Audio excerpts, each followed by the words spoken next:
Okay, today this lecture is about human development and sustainability, the state of the world, the condition of both the natural environment and the well-being of people in the natural environment. And so some questions to think about as we're going through the material today is just what is the current status of human development in terms of health and well-being, and I'm going to describe the indicators for some of the Millennium Development Goals.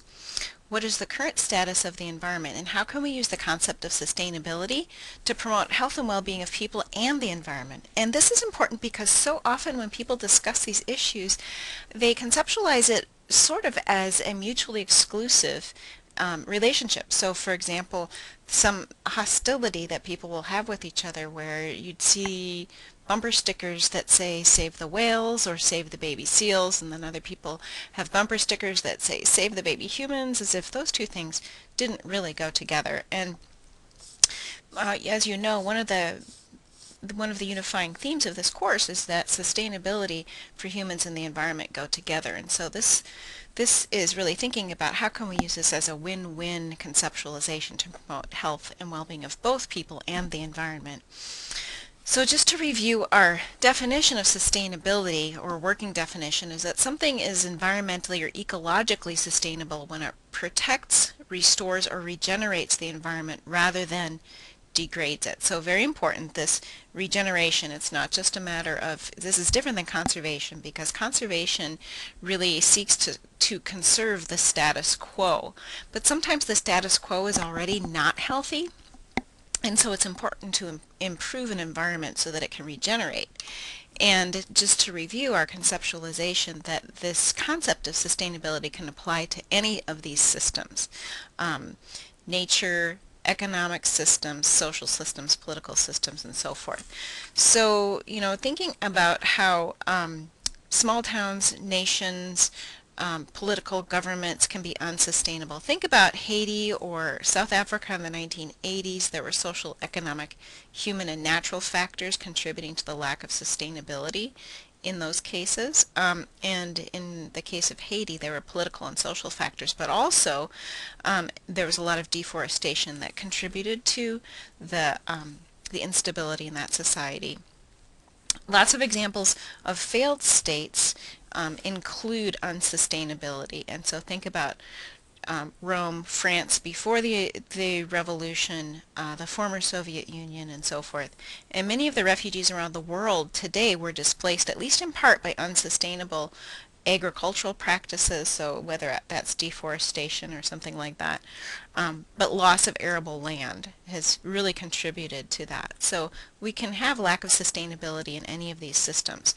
In terms of economic systems, certainly there are bankruptcies, whether people are living beyond their means on an individual level, a family level, a community level, and so forth, is unsustainable. So we can apply this to any of these systems. Now, just to give you a little bit of background too, or a frame of reference, when we talk about the contemporary context, there are a couple of extremes that I want to caution you about, and one is to be very nostalgic about the past. So to think about the past as really being the best of times, and that things are getting worse and worse. So today the world is going to hell in a handbasket, and if only things were as they were, 20 years ago, 50 years ago, or what have you. And it's very important to realize that some things probably were better in the past, but some things were always also worse. And so, for example, a lot of people don't realize that there weren't any child protection laws until the 1960s. And I would say that having child protection laws is definitely an improvement. Another contemporary example is that kids have lots of opportunities for enrichment activities, whether they're sports, music, dance, you name it, all kinds of camps and those sorts of things.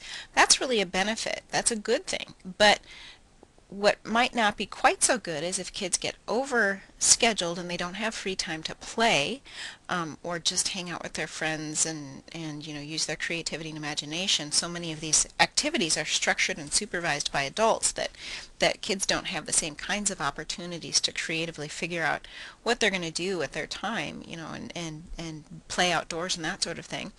And then the other part of that is potentially a downside is that if a child wants to start playing soccer, it's really tough to do that at 12 or 13 if there are kids who've been playing since they're 6. And so on the one hand, it's really great that kids have all these opportunities. On the other hand, it changes the dynamics so that there's sort of pressure to make a choice, if you will, when they're younger about what it is that they would like to do.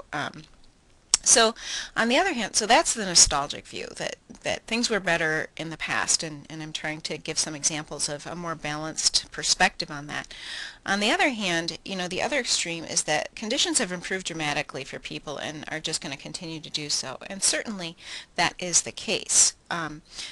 But even thinking about your own experiences with the nature immersion and letting go of your technology, one of the downsides of that progress is that technology may have become a little bit too much of the master and not enough of the servant, for example, where we're constantly connected, and being constantly connected can give you benefits in terms of maximal flexibility, but on the other hand, do you ever really get to go home from work? So here I am on Sunday.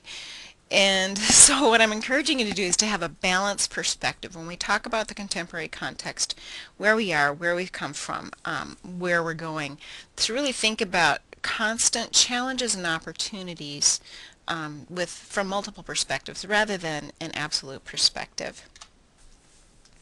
Okay, so in the United States, here are some things that are not so good. As you're probably all aware, we have this increased incidence of obesity and overweight, diabetes, asthma you might not have been aware of, and even young children showing signs of hypertension and cardiovascular disease, which is really unusual.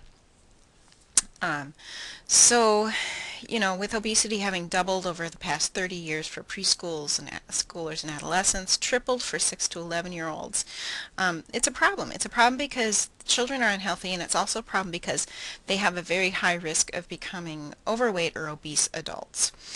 Because lifestyle, like unhealthy habits, activity, and dietary patterns are much easier to modify during childhood.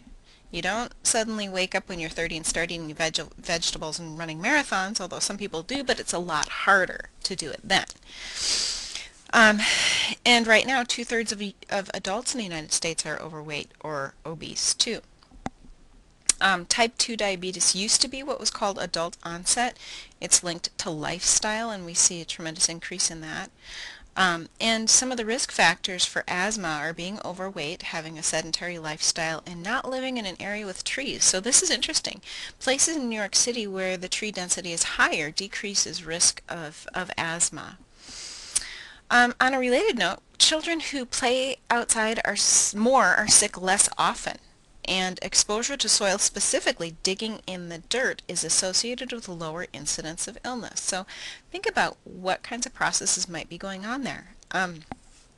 When kids are exposed to bacteria that is not harmful, it boosts their immune system, and the majority of bacteria, the majority of microorganisms that we encounter are not harmful, but we are very germ phobic, and in some ways this has worked against us because antibacterial soaps and those sorts of things have led to what some people call superbugs, but they also don't allow you to be exposed to the harmless bacteria that can really promote a stronger immune system.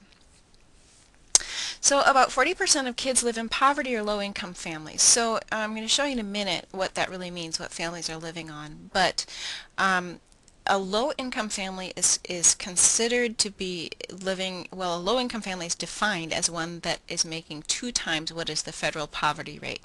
And the reason they're called low income is because the Center for Children in Poverty estimates that a family needs to earn a minimum of twice the poverty level in order to make ends meet without any sort of income supports. So for example, in each area of the country it's adjusted to think about the cost of living, but a low-income family 2 times the poverty level would pay for rent, food, utilities, transportation, and so forth for a month.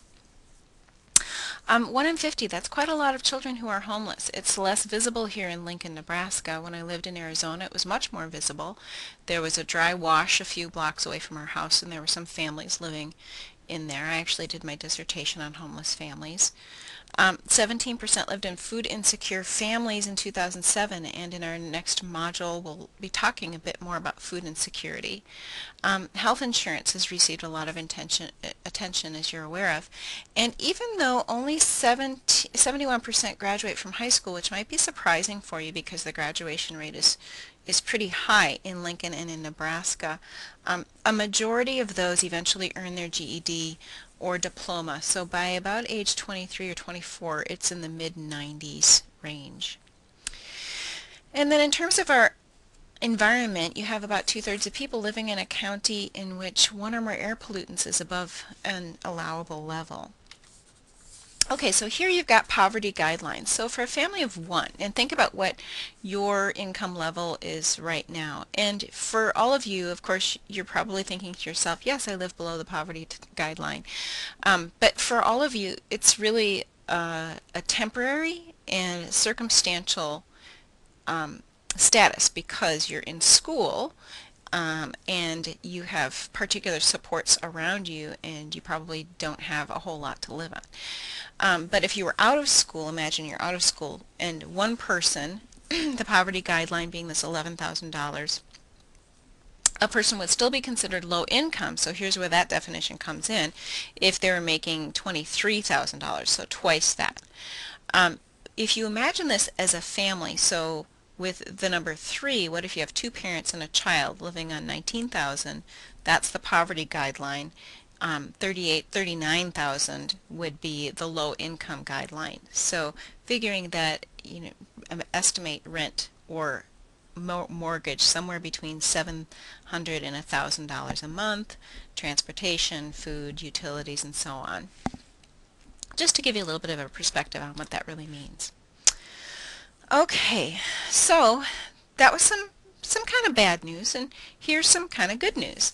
So the adolescent birth rate's been declining steadily since 1991. There was a slight rise in 2007, but an overall decline. So in 1991, it was 38.6 births per 1,000 adolescents, and now it's 21.4 births per 1,000 adolescents, which is about 2%. Vaccination rates are up, and that's very important, not only because vaccines protect the child who's vaccinated, but they protect the children around that child, and that's why, one of the reasons why there are regulations around vaccines in school, because when you get to a certain number of kids who are not vaccinated, then you increase risk significantly for others. Exposure to secondhand smoke as a significant health concern has decreased tremendously for children, and also for people who work in restaurants and nightclubs and that sort of thing, as you're aware of. And improved water quality. So only 5 to 12% of people in the United States live in a place that doesn't meet one or more water standards, but it was 1 in 5 in 1993. That's huge if you think about it. 1 in 5 people in the United States living in a place that doesn't meet water standards. This is for the United States. For children, blood lead levels continue to drop also, but they vary substantially by poverty and ethnicity as well. Okay, so beyond the United States in the world, there is quite a range in terms of neonatal mortality, and so that neonatal referring to newborn mortality. So industrialized nations generally very low, West Africa quite a bit higher, but 16,000 children die every day due to hunger-related causes. And the reason that this is described as hunger-related causes is because even if they're not dying of starvation, as you know, when a child or when an individual is malnourished, that really weakens them, so that they are much more likely to die from something that would not have been fatal otherwise. So, and worldwide immunization rates are doing pretty well. Okay, the Millennium Development Goals. There are 3 links on Blackboard on the external links section that go to the Millennium Development Goals and to the related United Nations documents, and you'll probably want to take a look at those. And so we are, let's see, since 1995, 5. We're about 25 years into this. The goals, we're given a timeline horizon of about 20 or 25 years. And there are several remarkable things about the Millennium Development Goals. One is that these are issues that really the entire world came together and came to consensus on, that we have the ability to solve these problems. That these are not, they are intractable, but they're not impossible to solve. We have the resources, we have the ingenuity, we have the will. That these are problems that it's the right thing to do to eradicate poverty, hunger, child mortality, reduce child mortality, and ensure sustainability. So I have three examples here. But I'll tell you that the others, Goal 2 is to achieve universal primary education. Goal 3 is to promote gender equality and empower women. Goal 5 is to improve maternal health, and Goal 6 is to combat HIV and AIDS, malaria, and other diseases. Now, one of the things that you'll also probably notice is that for all of these goals, if progress is made in one of them, that progress is synergistic and spills over to others as well. So that if you're eradicating extreme poverty and hunger, that's going to reduce child mortality. If you improve maternal health, that's going to reduce child mortality. If you achieve universal primary education, that's going to go a long ways towards reducing poverty and hunger. And improving maternal health. So each one of these things are related to others. So you can see there's been a great deal of progress in some areas and in some goals, and not as much in others. Okay, so what about our environment? Because, as you saw, the 7th goal is to ensure environmental sustainability, and we need that in order to be sustainable as humans. And so currently the evidence is pretty conclusive that we're living beyond our economic and environmental means. So depending on who's doing the estimate, some people will say we need somewhere between 3 and 5 additional Earths if everyone in, for example, developing nations included, was living the same standard of living and using the same level of resources as the United States. And I have to say that I don't really like the term developing nations, because I think that all nations, all social organizations have particular strengths, and it's a little bit ethnocentric to call them developing nations. But what I mean by that is there are several nations around the world that are not consuming resources at the rate that the United States does. But if everybody did, we would be in big trouble. So there also is consensus that we seem to be in the midst of the 6th global mass extinction, and this information comes from reputable sources: the National Academy of Sciences, the United Nations, the American Museum of Natural History, and the Field Museum in Chicago, which was the first place that I became fully aware of this, visiting an exhibit at the Field Museum. National Geographic, the IPCC, and I mention these sources because it's not a fringe idea or a conspiracy theory. It's legitimate, and it's based on scientific data. In fact, even last week on I can't remember if it was the Colbert Report or the Daily Show, they had an author on, I'm going to have to track that down, who's written a book on the 6th global mass extinction. So, you know, if it reaches a fake news show, there's got to be some truth to it. So, just looking at the rate of increase of extinction of species, and think about how that maps onto the Industrial Revolution. You can see that from the beginning of the Industrial Revolution to around 1900, that one species every 4 years, and then up to 1979, about one per year. Now, one species every 20 minutes. This is a big concern, not just because we're losing those species forever, but because it is a reduction in biodiversity, which is necessary for resilience of ecosystems, and it's a disruption to ecosystems, so there's really a ripple effect there.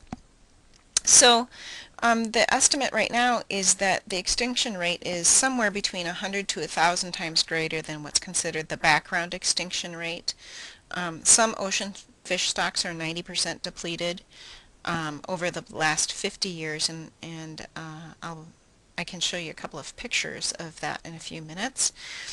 Lions, it's estimated that there are 23,000 of them left, and just 20 years ago there were 200,000 of them, which even that is a dangerously low number, but 23,000 in the world.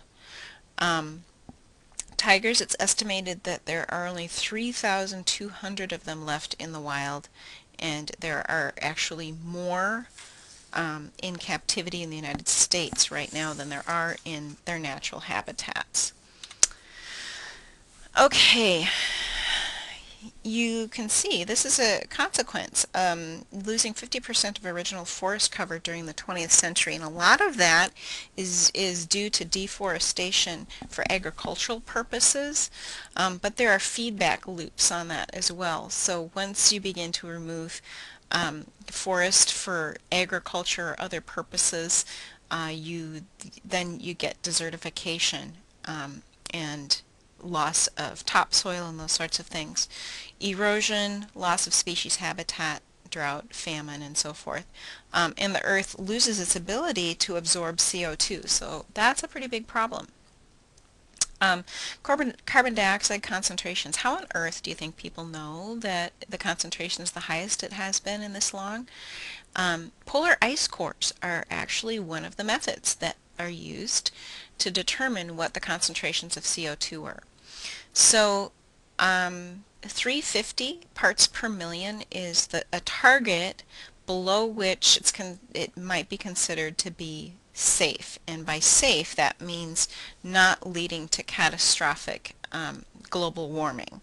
Currently, it is 381 parts per million, which exceeds the 350. And actually, I heard that it's closer to 400 now. Soil formation. Any society that doesn't care for its soil has failed. And so we've lost a lot of topsoil. Right now, millions of tons in the United States of topsoil per year. And while it's sort of invisible, right now there are 10 million environmental refugees. And so these are people who have had to leave their homes either directly due to environmental conditions or due to social disruption that is associated with environmental conditions such as drought. Okay, closer to home, here's a kind of dramatic change. 150 years ago there were 147 glaciers in Glacier National Park, and now there's 37, although National Geographic estimates there's only 20. There is a NOVA episode on Netflix that you might want to check out called Extreme Ice that tracks this.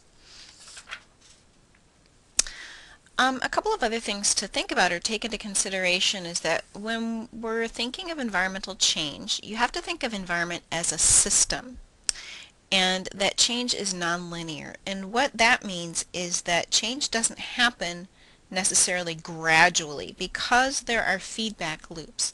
So for example, as the polar ice caps melt, that polar ice serves a function of reflecting sunlight. So as those ice caps melt, sunlight is not just not reflected, it starts to become absorbed by the Earth's crust. And so the warming doesn't happen at the same rate. The warming accelerates. So as permafrost thaws and the ice disappears, then the ground is absorbing more heat, and it's also releasing methane gas, which is a much more potent greenhouse gas than carbon dioxide. And so you get an acceleration of change. And so you can't predict future change, the rate of future change, based on the rate of past change. You can assume that with feedback loops, it's probably going to be speeding up. Okay, now here's a question. A lot of times people think that global warming means that you just have a more uniform increase in temperature around the globe. And some people have talked about this as really it should be called global weirdness, because you'll have more extremes, you'll have more wetness in wet areas, more dryness in dry areas, and so forth. And so this is student responses to a survey last year.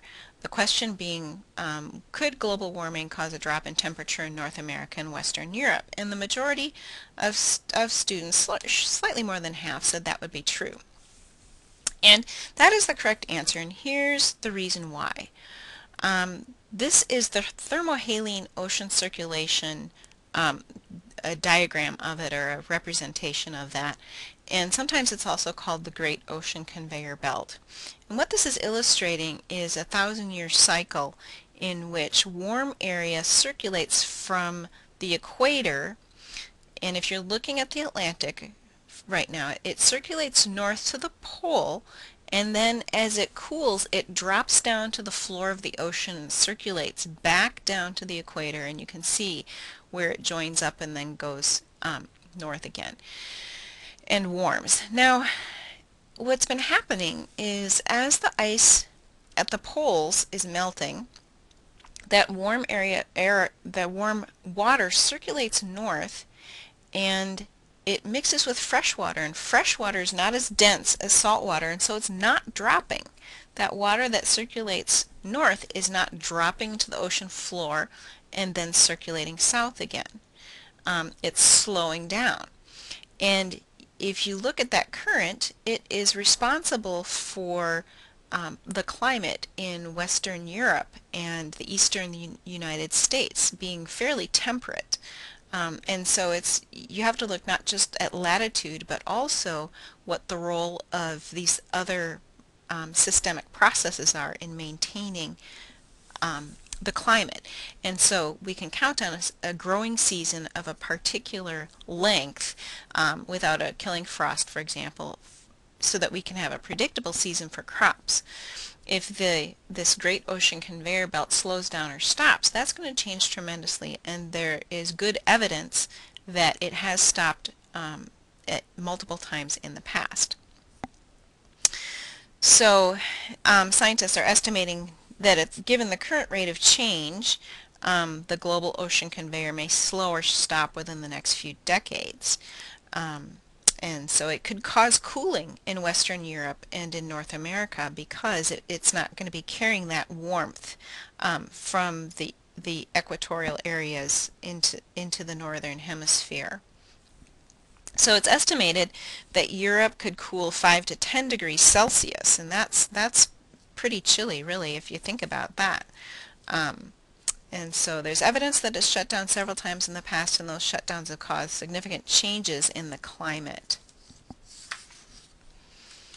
And then here we just have an illustration of changes in permafrost temperatures, which you can also see are accelerating, and that's for the reasons that I was describing just a few minutes ago, that it's not that not only is the light not being reflected back, but it's being absorbed, and so through a feedback loop you have some significant warming going on.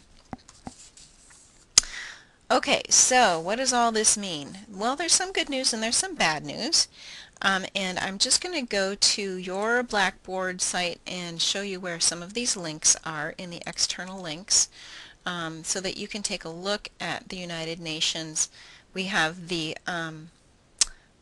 Earth Charter, the Millennium Development Goals. Here we go, the Millennium Development Goals. So I would encourage you to take a look at some of these resources, what kinds of things what the efforts are, what the progress is in terms of moving forward on ending global poverty, reducing child mortality, improving maternal health, and so on. So stay tuned. We'll talk about this some more later.